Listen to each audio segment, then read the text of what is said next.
They say a car speaks volumes. Now imagine a car designed not just for luxury, but for warfare, diplomacy, and survival. Today, we're diving into the world's most expensive presidential vehicles, machines that cost millions, pack real defensive power, and serve as rolling fortresses for heads of state.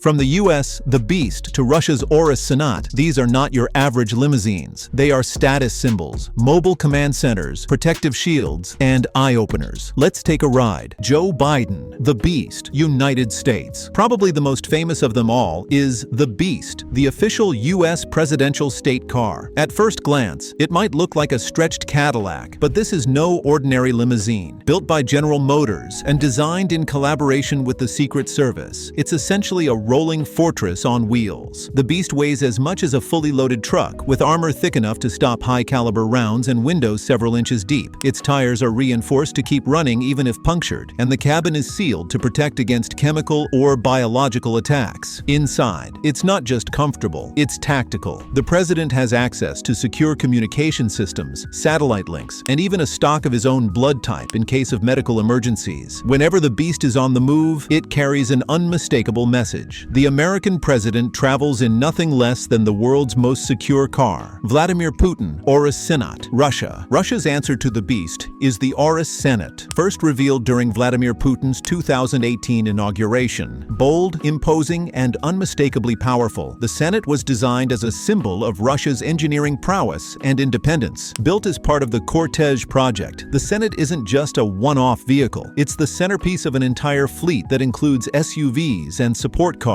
Its massive size and armored body give it an intimidating road presence. It boasts a powerful V8 engine developed in partnership with Porsche. The interior combines luxury with top-secret defensive systems, making it both a protective bunker and a mobile command center. Few cars in the world capture such a clear message of national pride and raw power as Putin's Aurus Senat. John F. Kennedy, Lincoln Continental SS 100X, United States. One of the most iconic presidential cars in history belonged to John F. Kennedy. His 1961 Lincoln Continental SS 100X was a picture of elegance with its sleek design and open top, meant to showcase the president to the people. It reflected the optimism of the early 1960s, modern, stylish, and welcoming. But history forever changed the car's legacy. On November 22, 1963, in Dallas, Texas, Kennedy's assassination in the SS 100X shocked the world and redefined presidential security forever. After that tragic day, the car was rebuilt with titanium armor, bulletproof glass, and a permanent roof. It remained in service for years, but its story serves as a constant reminder that presidential cars are more than luxury. Kennedy's Lincoln stands as a turning point, marking the shift from ceremonial vehicles to the high-security fortresses we see today. Emmanuel Macron, Citroën DS7 Crossback, France. In France, President Emmanuel Macron rides in a car that blends national pride with modern style. The Citroën DS7 Crossback. Debuting at his inauguration in 2017, Macron's DS7 is a specially armored version of the French luxury SUV, built to project elegance while ensuring his safety. The DS7 might not look as massive or intimidating as the Beast or the Aurus Senat, but its charm lies in subtlety. It represents French sophistication, packed with armor and advanced security systems discreetly integrated into its design. On the inside, the DS7 delivers premium comfort and technology, embodying the modern identity of France's leadership. It's a reminder that presidential cars don't always have to be the biggest on the road to carry enormous symbolism. Narendra Modi, BMW 7 Series High Security, India. India's Prime Minister Narendra Modi has been seen traveling in a highly modified BMW 7 Series High Security Edition. While it looks similar to a luxury sedan you might spot on the streets, this is a fortress in disguise. The car is built to withstand everything from gunfire to explosions, with armor plating, bulletproof glass, and run-flat tires. It even has systems to counter chemical attacks. Despite its heavy defenses, it maintains the performance and comfort BMW is known for, ensuring Modi can travel quickly, securely, and in style. What makes this choice unique is its understated design. Unlike some presidential vehicles that stand out with their size and presence, Modi's BMW blends seamlessly into city traffic, adding an element of stealth to its already formidable protection. Xi Jinping, Hongqi N701, China. President Xi Jinping's car of choice is the Hongqi N701, the flagship of the country's oldest luxury brand, which translates to red flag. The Hongqi has long been a symbol of Chinese leadership, and the N701 represents the peak of its engineering and design. Massive and imposing, the N701 projects both tradition and modern strength. It showcases the country's determination to rely on its own technologies rather than imported designs. The details of its armor and defensive systems are kept secret, but experts believe it rivals any Western counterpart in terms of security. For Xi Jinping, the Hongqi isn't just a mode of transport, it's a statement of national pride, rolling proof of China's technological growth and global ambition. Olaf Scholz, Mercedes-Benz S-Class, Germany. Germany's chancellors, including Olaf Scholz, have long relied on the Mercedes-Benz S-Class, specifically the armored guard models. On the surface, it looks like the ultimate luxury sedan, known worldwide for refinement and elegance. But beneath the polished exterior lies some of the most advanced protection systems available. With armor capable of withstanding high-powered attacks, explosive devices, and even gas threats, the S-Class Guard offers one of the best combinations of safety and sophistication. Inside, the Chancellor enjoys the pinnacle of German luxury: fine leather, cutting-edge technology, and smooth performance. The Mercedes S-Class has become a global symbol of leadership cars, chosen by presidents, prime ministers, and monarchs alike. For Germany, it's also a showcase of national engineering, proving that luxury and security can go hand in hand. Kim Jong-Un, Mercedes-Maybach S600 Pullman Guard, North Korea. One of the most mysterious and talked about presidential cars belongs to Kim Jong-un of North Korea. He has been spotted multiple times in a Mercedes-Maybach S600 Pullman Guard, one of the most luxurious and heavily armored limousines money can buy. This car is the very definition of opulence meeting security. At nearly 21 feet long, the Pullman Guard offers immense space and is packed with top-level armor. It can withstand bullets, explosives, and comes with advanced communication systems to keep North Korea's leader constantly connected. Kim Jong-un's motorcade often includes not one, but several of these armored Pullmans, making it one of the most eye-catching presidential fleets in the world. Pope Francis, Popemobile, Vatican City. Unlike most heads of state, the Pope's ride is unique, both in appearance and purpose. The Popemobile is designed not just for protection, but also for visibility, allowing Pope Francis to greet the faithful during his travels. There have been many versions of the Popemobile, ranging from modified Mercedes-Benz SUVs to smaller vehicles like a Hyundai Santa Fe or even an Isuzu truck. The most famous design, though, includes the elevated glass enclosure that lets the Pope be seen from all angles, while still being protected by bulletproof shielding. Pope Francis has occasionally preferred simpler vehicles, even rejecting some of the more lavish offers. But regardless of the model, the Popemobile remains one of the most iconic state cars in the world, instantly recognizable, symbolic, and tailored for the leader of the Catholic Church. Luiz Inácio Lula da Silva, Rolls-Royce Silver Wraith, Brazil. In Brazil, the presidential car is a true classic. The Rolls-Royce Silver Wraith, originally presented in the 1950s, remains a centerpiece of the country's ceremonial fleet. For state occasions and parades, presidents like Luiz Inácio Lula da Silva still use this historic vehicle. The Silver Wraith's value lies in tradition and symbolism. Its timeless design, elegant curves, and British craftsmanship make it a moving piece of history. Over the decades, it has carried generations of Brazilian leaders, becoming part of the nation's political identity. Brazil's president uses more modern armored vehicles, but when it comes to ceremony, the Silver Wraith continues to shine as one of the most beautiful and unique presidential cars in the world. Volodymyr Zelensky, Toyota Land Cruiser 200, Ukraine. Ukraine's president, Volodymyr Zelensky, has been seen using a Toyota Land Cruiser 200, heavily modified for security. While it may not have the glamour of a limousine, it represents practicality and reliability. The Land Cruiser is famous worldwide for its toughness, off-road capability, and durability. For a leader navigating war conditions, its ability to handle rough terrain while being armored against attacks makes it the perfect choice. Unlike some other presidential cars that are about prestige, Zelensky's Land Cruiser symbolizes resilience, adaptability, and the determination to keep moving forward despite adversity. Rishi Sunak, Jaguar XJ Sentinel, United Kingdom. In the UK, Prime Minister Rishi Sunak travels in a Jaguar XJ Sentinel, a car that blends British luxury with maximum security. The XJ has long been Jaguar's flagship sedan, but the Sentinel version takes it to another level. This car is fully armored, capable of withstanding explosives, high-caliber weapons, and chemical threats. Inside, it's all about refinement, with premium leather, advanced tech, and the signature British craftsmanship that Jaguar is known for. The XJ Sentinel reflects the UK's balance of tradition and innovation, stylish, powerful, and extremely safe. Sergio Mattarella, Maserati Quattroporte, Italy. Italy has always been associated with style and performance, and its president, Sergio Mattarella, rides in a car that embodies both. The Maserati Quattroporte, specially built for the Italian presidency. This Quattroporte combines luxury and speed with the kind of security features expected for a head of state. Its sleek Italian design makes it stand out instantly, while under the surface, heavy armor and defensive upgrades ensure safety. The choice of a Maserati also sends a clear message of national pride, showcasing one of Italy's most famous automotive brands on the world stage. For Italians, seeing their president in a Maserati is more than just a security measure. It's a celebration of the country's craftsmanship and automotive heritage. From Washington to Moscow, from Beijing to Brasilia, presidential cars aren't just about getting from point A to point B. They're rolling symbols of power, national pride, and security. Whether it's the indestructible Beast, the elegant Rolls-Royce of Brazil, or the mysterious Maybachs of North Korea, each of these vehicles tells us a story about the leaders inside and the nations they represent. So, which one impressed you the most? If you enjoyed this look into the world's most expensive presidential cars, don't forget to hit the like button, share this video with your friends, and subscribe to the channel for more fascinating stories from around the globe. And let us know in the comments, if you were a world leader, which car would you choose?